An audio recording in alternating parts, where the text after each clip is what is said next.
जय हिंद। देखिए, अभी हमारा गुप्त वंश चल रहा है। गुप्त वंश में हमने इसके साधनों के विषय में जाना। उत्पत्ति में हमने देखा कि गुप्तों के विषय में कि गुप्त क्या थे, वैश्य थे, क्षत्रिय थे, शूद्र थे या ब्राह्मण थे। इसका हमने विशद अध्ययन 2 भागों में किया है, जो कि इसके पहले का वीडियो यूट्यूब पे उपलब्ध है, उसको आप देख सकते हैं। आज हम जो अध्ययन का नया हमारा विषय है गुप्त वंश का प्रारंभिक इतिहास। तो हम आज जानेंगे कि गुप्तों का प्रारंभिक इतिहास कैसा था। हम देखते हैं कि कुषाण वंश के पतन के बाद भारतीय राजनीति में एक ऐसी अराजकता की स्थिति उत्पन्न हो जाती है कि उस अराजकता की स्थिति से हमको छुटकारा कब मिलता है, जब गुप्त वंश की स्थापना होती है। गुप्त वंश से क्या है कि एक ऐसा मगध में शासन व्यवस्था स्थापित होती है जो कि संपूर्ण देश में केंद्रीकृत शासन व्यवस्था को लेकर, यानी कि जो छोटे छोटे राज्य थे उनको एकत्रित करके ले चलने की जिसके अंदर क्षमता थी। तो हम गुप्त वंश के प्रारंभिक शासकों में देखते हैं तो हमको श्रीगुप्त, जो कि प्रथम शासक है, हमको 275 ईस्वी के लगभग गुप्त महाराज या गुप्त नाम से शासक मिलते हैं, गुप्त वंश के प्रथम शासक के रूप में। अब यही गुप्त श्री गुप्त हैं, कौन है, इसमें विवाद है। ठीक, विवाद का कारण क्या है कि हमको ना ही किसी अभिलेखित साक्ष्य से, ना ही किसी सिक्के से इनके प्रारंभिक शासक श्री गुप्त के विषय में कोई जानकारी। श्री गुप्त के विषय में जानकारी के 2 ही स्रोत हैं। उनकी जो 2 मोहरे मिली हैं, एक के ऊपर श्री गुप्तस, एक के ऊपर गुप्तस और दूसरी मोहर के ऊपर श्री गुप्तस मिलता है। उससे हमको यह प्रमाणित होता है, या उस महार से हमको, उस मोहर से प्रमाण मिलता है कि श्रीगुप्त जो ही इस वंश का प्रथम शासक थे। उसके बाद घटोत्कच इस वंश के शासक होते हैं। घटोत्कच की भी स्थिति लगभग वही थी जो इनके पिता की थी। जो इनके पिता श्रीगुप्त की स्थिति थी वही लगभग घटोत्कच की स्थिति थी। घटोत्कच के बाद हमको चंद्रगुप्त प्रथम। अब देखिए, क्वेश्चन बहुत पूछा गया है कि हम देखते हैं कि गुप्त वंश का प्रथम शासक श्रीगुप्त था, लेकिन गुप्त वंश का अगर वास्तविक संस्थापक कोई माना जाता है तो चंद्रगुप्त प्रथम। ठीक, उसके बाद समुद्रगुप्त, चंद्रगुप्त द्वितीय, कुमारगुप्त और स्कंदगुप्त। इतने लोगों को क्या है, हमको अध्ययन करना है प्रमुख रूप से। उसके बाद फिर हम आगे चल के उत्तरवर्ती गुप्त देखेंगे। तो अब हम आज का जो हमारा विषय गुप्त वंश का प्रारंभिक इतिहास, तो हम देखते हैं गुप्त वंश के प्रारंभिक इतिहास में। तो श्रीगुप्त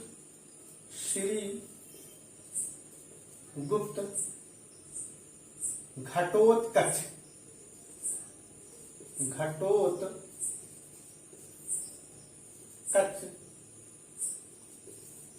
चंद्रगुप्त प्रथम,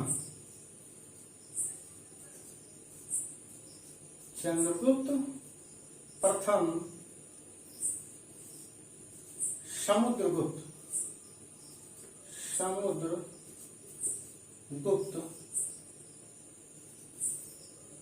चंद्रगुप्त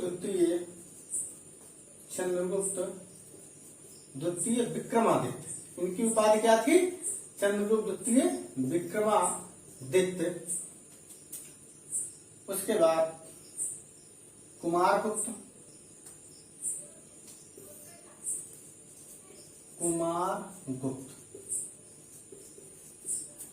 इनको महेंद्रादित्य भी क्या है, इनकी उपाधि क्या थी? महेंद्रादित्य। उसके बाद स्कंदगुप्त,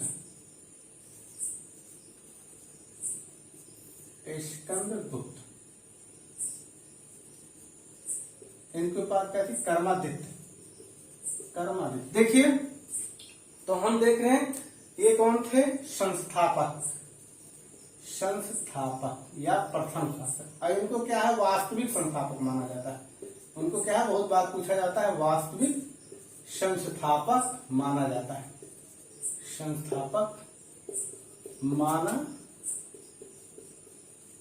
जाता है, तो देखिए, हम देखते हैं कि इस वंश के जो हमको प्रथम शासक मिलते हैं वो कौन है? वह श्रीगुप्त, उसके बाद हमको मिलते हैं चंद्रगुप्त, उसके बाद हमको घटोत्कच, फिर चंद्रगुप्त प्रथम, उसके बाद समुद्रगुप्त, चंद्रगुप्त द्वितीय, कुमारगुप्त और स्कंदगुप्त। अब देखिए इनका समय जो हमको प्राप्त होता है, तो जो चंद्रगुप्त का 319 से 20 लिख लीजिए, समय भी लिख दे रहे हैं 319 20। इसी समय क्या है, गुप्त संवत का प्रचलन होता है। समुद्रगुप्त का जो समय हमको मिलता है 335 से 375, 335 से 375। उसके बाद चंद्रगुप्त द्वितीय विक्रमादित्य का 375 से 415, ये सब ईस्वी है, इसका ध्यान देना। फिर 415 से 555, 415 से 555। फिर यहाँ स्कंदगुप्त का समय 415 से 455 से 467 ईस्वी, सब में जान लीजिए ईस्वी है।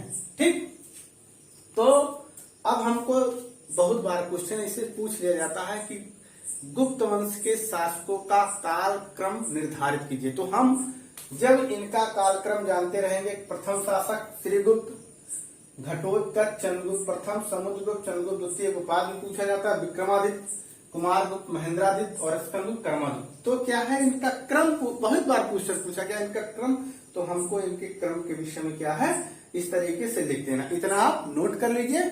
फिर हम कुछ इनके विषय में जो क्वेश्चन महत्वपूर्ण पूछे जाते हैं उसके विषय में हम बताएंगे। समझ में आ गया इतना? श्रीगुप्त गुप्त वंश का संस्थापक, उसके बाद घटोत्कच उसका पुत्र होता है, फिर उसका पुत्र चंद्रगुप्त प्रथम, चंद्रगुप्त प्रथम का पुत्र समुद्रगुप्त, समुद्रगुप्त का पुत्र चंद्रगुप्त द्वितीय विक्रमादित्य और चंद्रगुप्त विक्रमादित्य द्वितीय का पुत्र कुमारगुप्त, कुमारगुप्त का पुत्र स्कंदगुप्त। यही क्या है इनका प्रारंभिक, ये इनके शासक है। ठीक, इसको आप लिख लीजिए। अब देखिए हो गया। अब जैसे हम श्रीगुप्त, ठीक, अब जो श्रीगुप्त हैं इनके विषय में क्या है, कोई भी हमको जानकारी का स्रोत ऐसा नहीं मिलता कि जो कि इनके विषय में हमको जानकारी का ऐसा स्रोत मिला हो, ना ही अभिलेख मिलता, ना ही कोई सिक्का मिलता जिससे कि हम जान सके कि श्रीगुप्त जी इस वंश का संस्थापक। लेकिन विभिन्न ऐसे कुछ प्रमाण मिले हैं जिसके द्वारा हम मानते हैं कि यही क्या है गुप्त वंश के संस्थापक। जैसे हमको जो साक्ष्य मिलता है लगभग 275 ईस्वी में एक शासक गुप्त महाराज, ठीक है, गुप्त महाराज मिलते हैं। तो यही इसी गुप्त को क्या है हम श्रीगुप्त मानते, क्यों? क्योंकि दो मोहरे मिली हैं, एक के ऊपर संस्कृत तथा प्राकृत। देखिए हमको क्या है दो मोहरे प्राप्त होते हैं, श्रीगुप्त की दो मोहरे प्राप्त हुई हैं। अब यही विश्ववंश के संस्थापक थे, इसके लिए सिर्फ एक ही प्रमाण हमको मिलता है, इनकी दो मोहरे। प्रथम मोहर में, प्रथम मोहर की जो भाषा है प्राकृत और संस्कृत मिश्रित भाषा, कैसे मिली है? प्राकृत और संस्कृत मिश्रित भाषा, संस्कृत मिश्रित भाषा। ठीक, अब जो इनकी पहली मोहर मिली है संस्कृत और प्राकृत की मिश्रित जो भाषा मिली, उसमें हमको क्या मिलता है? उसमें मिलता है गुप्तस्य। क्या मिलता है? गुप्तस्य। इसी मोहर में जो, लेकिन जब हमको दूसरी मोहर मिलती है, देखिए जो हमको दूसरी मोहर मिलती है संस्कृत भाषा में, दूसरी मोहर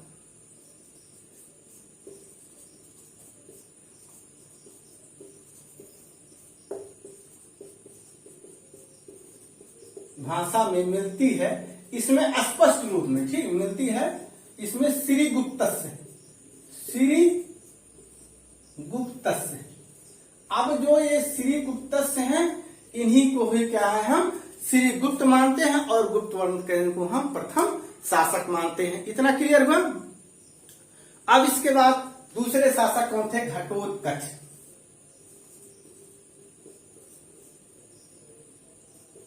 घटोत्कच, देखिए जो घटोत्कच है ये भी क्या है अपने पिता के ही समान महाराज की उपाधि धारण कर। देखिए महाराज उपाधि क्या थी?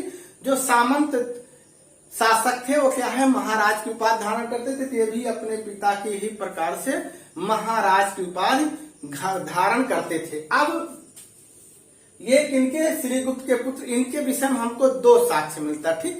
एक प्रभावती का पूना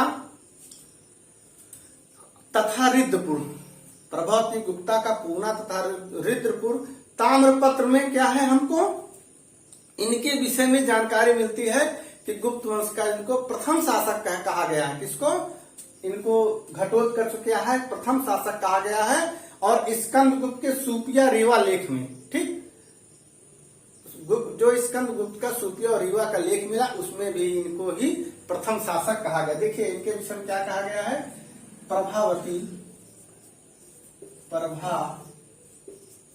गुप्ता का पूना तथा रिद्धपुर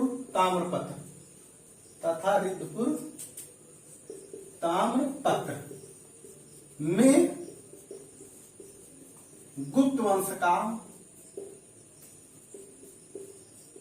प्रथम शासक कहा गया है, प्रथम शासक कहा गया है। देखिए क्वेश्चन पूछा जा सकता है कि किसमें हमको ये जानकारी मिलती है, किस लेख में हमको जानकारी मिलती है गुप्त वंश का प्रथम शासक कौन था, घटोत्कच। तो हम अगर विकल्प में पूना ताम्रपत्र और रिद्धपुर ताम्रपत्र उसको हम सही। दूसरा जो प्रमाण हमको मिलता है वह है स्कंदगुप्त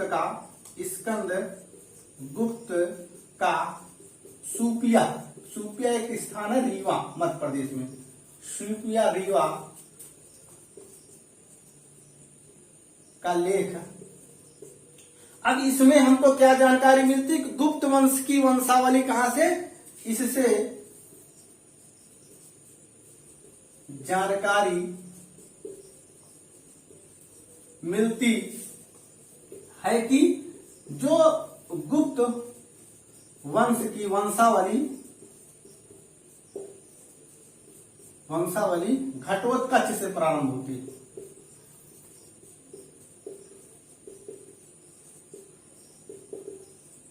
लेकिन देखिए अब हमको दो साक्ष्य से मिले, प्रभावती गुप्ता का पूना और रिद्धपुर का ताम्रपत्र और स्कंदगुप्त का सूपिया रीवा का लेख, जिसके द्वारा हम क्या है, हमको जानकारी मिलती है कि जो गुप्त वंश का प्रारंभ होता है घटोत्कच के द्वारा प्रारंभ होता है, ठीक। लेकिन प्रमाणों से ऐसा सिद्ध नहीं होता, अभिलेखों से, प्रमाणों से ऐसा कोई भी हमको कहीं साक्ष्य नहीं मिलता कि गुप्त वंश का प्रथम शासक घटोत्कच ही था।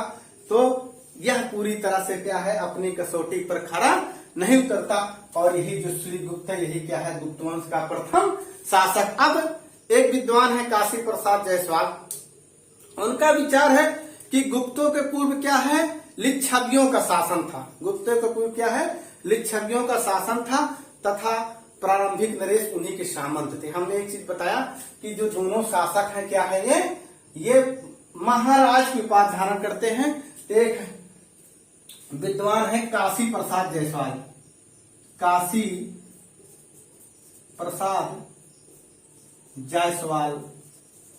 अब काशी प्रसाद जायसवाल महोदय ने क्या कहा कि ये किनके सामंत थे, लिच्छवियों थे, क्योंकि पूर्व में इनसे पहले क्या था, गुप्तों के पूर्व मगध पर किसका शासन था, लिच्छवियों का। जायसवाल का मत है कि गुप्तों के पूर्व मगध पर लिच्छवियों का शासन था। गुप्त लिच्छवियों के सामंत थे, गुप्त लिच्छवियों के सामंत थे। अब देखिए काशी प्रसाद जायसवाल क्या कहते हैं कि गुप्तों के पूर्व मगध पर लिच्छवियों का शासन था। इस आधार पर गुप्त क्या है, वह उनके सामंत थे, किनके, लिच्छवियों के। लेकिन तो इसके पहले देखिए, अब जब इनके सामंत थे, और भी विद्वान हैं, कुछ विद्वानों ने कहा ये मुरंडो के सामंत थे, कुछ विद्वानों ने जैसे फिलिप वगैरह मदन कहा कि ये शाकों के सामंत, यानी कि, लेकिन हम देखते हैं कि ये दोनों क्या थे, सामंत स्थिति के ही शासक थे। ठीक, इतना क्लियर हुआ। एक बार इसको दोबारा निकाल कर दे और आप समझिए। देखिए अब श्रीगुप्त क्या था, इस वंश का संस्थापक था। इसकी दो मोहरें हमको मिली हैं और उन मोहरों पर क्या है, इसका नाम प्रथम मोहर पर गुप्तस और दूसरे मोहर पर क्या है, श्रीगुप्तस मिलता है। ठीक, अब इसके बाद घटोत्कच इसका पुत्र होता है। प्रभावती गुप्ता के पूना और रिंदपुर के जो ताम्रपत्र है उसके आधार पर हमको यह जानकारी मिलती है, ऐसे उसका प्रथम शासक था। दूसरा, स्कंदगुप्त का सुपिया रीवा का जो लेख है उसके आधार पर भी इसको, ये जो गुप्त वंश की वंशावली है कहाँ से प्रारंभ होती, घटोत्कच, लेकिन इस प्रकार का कोई हमको प्रमाण नहीं मिलता। तो इस आधार पर इसका हम खंडन करते हैं और ये मानते हैं कि श्रीगुप्त ही इस वंश का संस्थापक। क्लियर हुआ। अब ये एक विद्वान है काशी प्रसाद जायसवाल, वो कहते हैं कि मगध पर गुप्तों के पूर्व किसका शासन था, लिच्छवियों का। इस आधार पर वो लिच्छवियों के सामंत गुप्तों को मानते हैं। इतना समझ में आया, इसको आप लिख लीजिए। अब ये दो शासक हो गए और तीसरा जो शासक है वह है चंद्रगुप्त प्रथम। देखिए, चंद्रगुप्त प्रथम। अब हम देखते हैं कि चंद्रगुप्त प्रथम, जो कि हमने बताया कि श्रीगुप्त इस वंश का क्या है, संस्थापक है, लेकिन वास्तविक संस्थापक अगर जहां बात आती है तो क्या है, चंद्रगुप्त प्रथम। चंद्रगुप्त प्रथम 319 पीस। देखिए, अब चंद्रगुप्त प्रथम को गुप्त वंश का वास्तविक संस्थापक, गुप्त वंश का वास्तविक संस्थापक माना जाता है। देखिए, अब जो इनके पूर्वज, इनके पितामह या इनके पितामह कौन थे, श्रीगुप्त, और पिता इनके घटोत्कच, वो क्या थे, सामंत स्थिति थी उनकी, महाराज की। लेकिन सर्वप्रथम क्वेश्चन पूछा जाता है कि किस गुप्त शासक ने महाराज धीराज की उपाधि धारण की, तो सर्वप्रथम महाराज धीराज की उपाधि धारण की, महाराज धीराज की उपाधि धारण की। सर्वप्रथम क्या है, चंद्रगुप्त प्रथम जो था सर्वप्रथम महाराज धीराज की उपाधि धारण करता है और पिता अपने पितामह के द्वारा धारण की गई जो है महाराज की उपाधि को यह त्यागता है, इसलिए इसे गुप्त वंश का वास्तविक संस्थापक भी माना जाता। अब देखिए, इसकी जो सबसे बड़ी थी वैवाहिक संबंध, इसकी सबसे बड़ी उपलब्धि थी वैवाहिक संबंध। अब वैवाहिक संबंधों के द्वारा भी क्या है, यह अपनी स्थिति को मजबूत करता। हम थोड़ा पीछे जाएं, इससे बैक में जाएं, जब हम मगध साम्राज्य का उत्कर्ष पढ़ते हैं तो हर्यंक वंशी शासक थे बिंबिसार।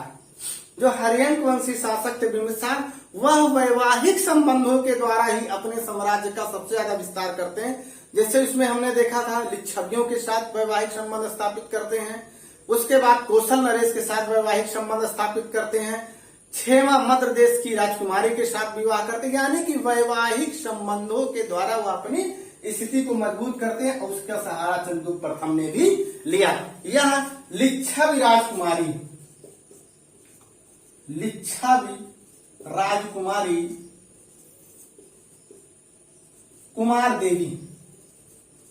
कुमार देवी के साथ विवाह किया। अब जैसे लिच्छवी राजकुमारी कुमार देवी के साथ विवाह किया तो इसके लिए कुछ प्रमाण भी होने चाहिए। ऐसे कैसे हम मान लें कि इन्होंने विवाह कर लिया, भाई कुछ बिना प्रमाण कैसे माने। तो इसके लिए हमको दो प्रमाण मिलते हैं, प्रमुख रूप से हम उनका अध्ययन करेंगे। पहला है, जैसे जब यह वैवाहिक संबंध इनका स्थापित हो जाता है तो एक सिक्का जारी करते हैं, ठीक। उस सिक्के को जैसे उसका कई नाम हमको, जैसे राजा रानी प्रकार का सिक्का, विवाह प्रकार का सिक्का, यानी कि, और लेकिन ध्यान देना है एक चीज का कि यह क्या है, एक स्वर्ण सिक्का है। देखिए, जैसे कि आज वर्तमान समय के अध्ययन में कुछ ऐसे भी हमको सिक्के मिले जो कि रजत के मिले, लेकिन अभी तक ऐसा कुछ क्लियर नहीं होता कि यह जो रजत सिक्का है इन्हीं का है। जो सर्वप्रथम चांदी के सिक्के जारी करने का उल्लेख आता है, तो वहां जब हम कभी बात आती है तो ध्यान देना, वहां पर चंद्रगुप्त द्वितीय विक्रमादित्य। क्वेश्चन में बच्चे फंस जाते हैं कि सर्वप्रथम चांदी का सिक्का किसने जारी किया, बच्चे गलती कर जाते हैं, चंद्रगुप्त प्रथम ने, समुद्रगुप्त ने। लेकिन सर्वप्रथम जो चांदी का सिक्का आज भी आयोग मानता है या ज्यादातर किताबों में है, वो कौन था, चंद्रगुप्त द्वितीय विक्रमादित्य। तो एक स्वर्ण सिक्का अपने विवाह के उपलक्ष्य में क्या करते हैं, एक स्वर्ण सिक्का जारी करते हैं, जिसको लिच्छा प्रकार का, राजा रानी प्रकार का, विवाह प्रकार का, यानी कि तमाम नामों से उस सिक्कों को माना जाता है। ठीक, अपने वैवाहिक एक स्वर्ण सिक्का जारी करते हैं, जिसे कई नाम मिलते हैं। राजा रानी प्रकार, राजा रानी प्रकार, विवाह प्रकार, विवाह प्रकार, लिच्छा भी,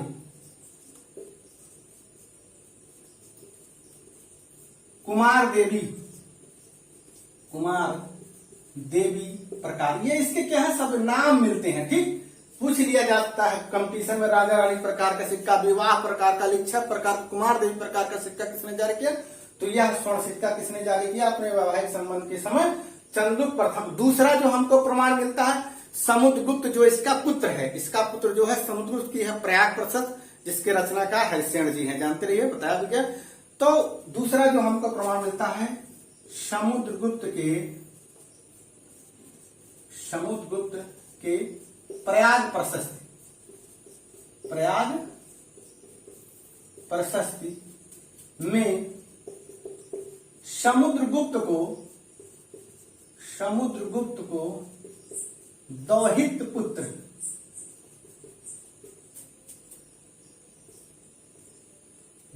पुत्र, यानी कि लिच्छावी कन्या से उत्पन्न पुत्र। तो ये जो समुद्रगुप्त है, चंद्रगुप्त प्रथम तथा कुमार देवी के द्वारा उत्पन्न हुए पुत्र हैं, तो इसलिए इनको क्या है, प्रयाग प्रशस्त दौहित्र पुत्र, लिच्छावी कन्या से उत्पन्न पुत्र भी इनके विषय में उल्लेख हमको मिलता है, कहा गया। ठीक, अब हमको जो दोनों ये प्रमाण मिल जाते हैं, तो एक विद्वान है स्मिथ, वो कहते हैं कि जो उनकी धारणा, वो ऐसी धारणा, देखिए स्मिथ महोदय कहते हैं वैवाहिक संबंधों के फलस्वरूप क्या है, मगध का शासन पर इनका क्या है, अधिकार हो जाता है। स्मिथ महोदय कहते हैं, उनकी ऐसी धारणा है, स्मिथ महोदय की यह धारणा है कि यह धारणा है कि किनका चंद्रगुप्त प्रथम का मगध के समीपवर्ती क्षेत्रों पर और मगध पर अधिकार हो जाता है, मगध पर अधिकार हो जाता है वैवाहिक संबंधों के द्वारा।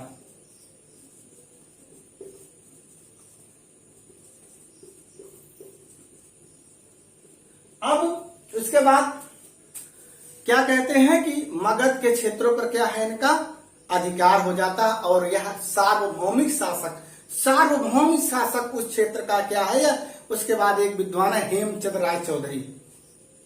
अब हेमराज चंद्र चौधरी क्या कहते हैं कि यह क्या अपने महान पूर्ववर्ती शासक, एक वो कहते हैं हेमचंद्र राय चौधरी महोदय, हेमचंद्र राय चौधरी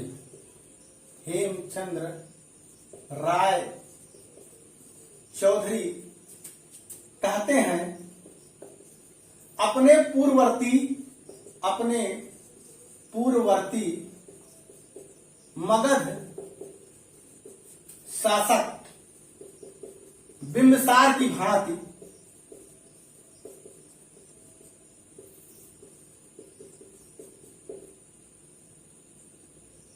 चंद्रगुप्त प्रथम ने भी, बिंबिसार की भांति क्या है, चंद्रगुप्त प्रथम ने भी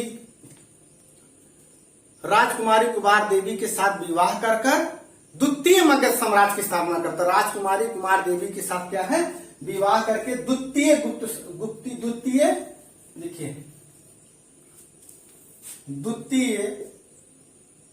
मगध साम्राज्य की स्थापना करता। इसको लिख लीजिए, थोड़ा फिर उसको हम लिख दे रहे हैं, पहले इतना आप लिख लीजिए, इसको हम समझा दें क्योंकि जगह नहीं ठीक पड़े। लिखिए, चंद्रगुप्त प्रथम गुप्त वंश का वास्तविक संस्थापक था, समझ में आया। उसके बाद सर्वप्रथम महाराधिराज की उपाधि धारण करता है, इसके पहले एक शासक नहीं करते हैं। वैवाहिक संबंध लिच्छा भी राजकुमारी कुमार देवी से विवाह करता है, उसके उपलक्ष्य में स्वर्ण सिक्का जारी करता है। उस स्वर्ण सिक्के में कुमार देवी प्रकार, राजा रानी प्रकार, विवाह प्रकार, यानी कि इन प्रकार सिक्के। अब इसके विषय में महोदय कहते हैं कि वैवाहिक संबंधों पर क्या है, मगध पर इसका अधिकार हो जाता है। और इसके बाद क्लियर हुआ, तो इसको लिख लीजिए, स्क्रीनशॉट ले लीजिए, लिख लीजिए, ठीक, रोक के फिर हम देखिए और आगे का पॉइंट बता दें। अब है एच.सी. चौधरी, हेमचंद्र राय चौधरी, हेमचंद्र राय चौधरी। अब ये हेमचंद्र राय चौधरी महोदय क्या कहते हैं कि अपने पूर्ववर्ती शासक, यानी इसके पहले जो अपने पूर्ववर्ती शासक कौन था, बिंबिसार कहते हैं, का कथन है कि अपने पूर्ववर्ती महान मगध शासक बिंबिसार की भांति वैवाहिक संबंधों के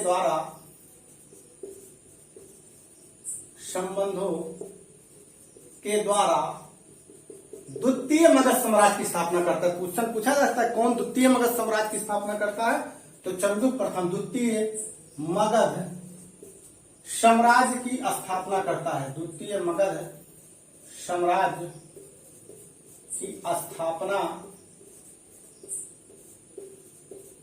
करता है। ठीक, समझ में आया। अब इसकी जो सबसे बड़ी विशेषता हमको मिलती है, इसकी जो सबसे बड़ी विशेषता मिलती है, अब इसकी विजय, देखिए विजयों के विषय में देखते हैं, तो हमको क्या है, इसकी किसी भी विजय के विषय में कोई भी सूचनाएं हमको प्राप्त नहीं होती कि इसने क्या विजय की थी, कहां तक, लेकिन इतना हमको जानकारी मिलती है मगध से लेकर साकेत तक इसका शासन था। कहां तक, मगध से इसकी पूर्वी सीमा थी और साकेत क्या है, इसकी पश्चिमी सीमा थी।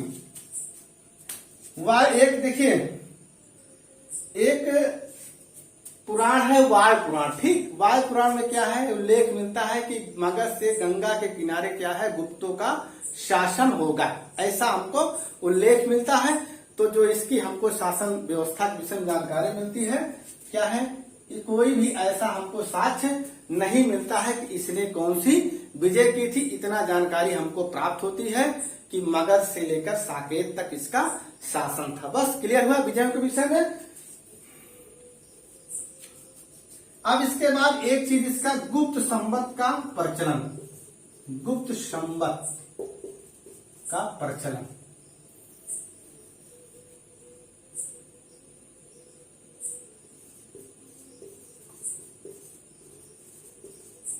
गुप्त संवत का प्रचलन, बहुत बार क्वेश्चन पूछा कि गुप्त संवत का प्रचलन किसने किया था, तो किसने किया था, चंद्रगुप्त प्रथम ने 319-20 ईस्वी, इसका समय क्या है, 319-20 ईस्वी में गुप्त संवत का क्या है, प्रचलन किया। अब इसके विषय में देखिए, एक विद्वान है शाम शास्त्री, वो इसका समय 319-20 न मानकर 200 से लेके 273 ईस्वी मानते हैं, लेकिन ये क्वेश्चन पूछा नहीं जाता। सबसे ज्यादा यही क्वेश्चन पूछा जाता है, गुप्त संवत का प्रचलन किसने किया था, तो चंद्रगुप्त प्रथम ने 319-20 ईस्वी में किया था। समझ में आया। एक बार विजय के विषय में दोबारा बता दें, देखिए लिखने को सकता नहीं, विजयों के विषय में हमको किसी भी ऐसा कोई प्रमाण नहीं मिलता जिससे कि इनके विजय के विषय में कुछ सूचना मिले, लेकिन जो हमको जानकारी मिलती है मगध से लेकर साकेत कौशाम्बी तक इनका, अयोध्या तक इनका क्या था, शासन था। अब अगर हम इस विवरण को सत्य मान लें तो मानने के हमारे पास तर्क है। क्यों, क्योंकि हम देखते हैं कि इनके पूर्ववर्ती जो शासक थे, इनके पितामह या पिता, वो इतने शक्तिशाली नहीं थे कि इतना इनका साम्राज्य होता, और इनके जो बाद के शासक हैं समुद्रगुप्त, वो क्या है, उनकी साम्राज्य सीमा इतनी लंबी थी कि इतने छोटे से क्षेत्र में क्या है, हम उनकी साम्राज्य सीमा को सिमटा नहीं सकते हैं। तो इससे यह प्रमाणित होता है कि यह क्षेत्र क्या था, चंद्रगुप्त प्रथम का ही था। अब गुप्त संवत का जो प्रचलन का जहां तक प्रश्न है, गुप्त संवत का प्रचलन कौन करता है, चंद्रगुप्त प्रथम के समय में होता है 319-20 ईस्वी में। ठीक, क्लियर हुआ। तो ये क्या है, इतना आज समाप्त होता है। अब आगे हम आपको समुद्रगुप्त के विषय में दूसरे वीडियो में बताएंगे। एक बार आपको हम थोड़ा सा 5 मिनट और समय लेंगे, इसको इतना आप ले लीजिए, फिर एक बार इसको हम पूरा दोबारा आपको बता दें। देखिए, आप ध्यान से अगर सुनेंगे बातों को तो मेरी गारंटी है कि सुनते सुनते याद हो जाएगा। अगर आप ध्यान से सुनेंगे तो सुनते सुनते याद हो जाएगा। और कहीं आपको लिखना हो, चाहे मेंस में लिखना हो, चाहे आपको कहीं किसी तरीके निबंधात्मक परीक्षा या आपको प्री में, इससे ज्यादा और कोई क्वेश्चन पूछा नहीं जाएगा, क्योंकि अब इससे ज्यादा डीपली हम अंदर नहीं जा सकते। ठीक, तो हम देखते हैं कि गुप्तों के जो प्रारंभिक शासक, उसमें प्रथम शासक हमको श्रीगुप्त मिलते हैं, जिनके विषय में 2 प्रमाण, 2 जो उनके मोहरे मिली हैं। प्रथम में गुप्तस और दूसरे में श्रीगुप्त मिलता है। उसके बाद हमको दूसरे शासक उनके पुत्र घटोत्कच की भी कोई विशेष उपलब्धियां नहीं मिलती हैं। वही अपने पिता के समान वो भी सामंत शासक थे, उनके विषय में 2 प्रमाण मिला, एक पूना और ऋतुपुर का तामपुर, जिसमें उनको गुप्त वंश का प्रथम शासक बताया गया। उसके बाद स्कंदगुप्त का जो हमको सोफिया रीवा का लेख में, उसमें भी वही बातें की गई, यानी कि वो भी क्या है, सामंत शासक थे। तीसरा शासक होते हैं चंद्रगुप्त प्रथम विक्रमादित्य, चंद्रगुप्त प्रथम, जिसको गुप्त वंश का संस्थापक, वास्तविक संस्थापक माना जाता है। इन्होंने लिच्छवियों के साथ वैवाहिक संबंध किया, उसके उपलक्ष्य में स्वर्ण सिक्के जारी किए, कुमार देवी प्रकार, लिच्छव प्रकार, राजा रानी प्रकार, विवाह प्रकार, सब एक उसी के नाम है।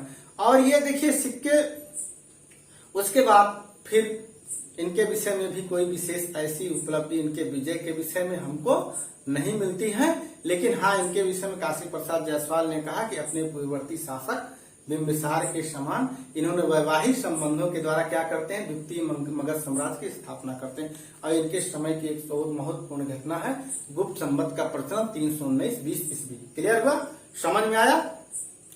तो निवेदन है आपसे कि वीडियो पूरा देखें। जब तक आप वीडियो पूरा नहीं देखेंगे तब तक क्या समझ में नहीं आएगा। बाकी आपकी जिम्मेवारी, जितना हमको बताना था हमने बता दिया। अब इसमें कुछ ऐसा लगे कि और सुधार किया जा सकता है तो आप कमेंट कर सकते हैं, और चैनल को लाइक करिए, शेयर करिए, सब्सक्राइब करिए। धन्यवाद, नमस्कार, जय हिंद।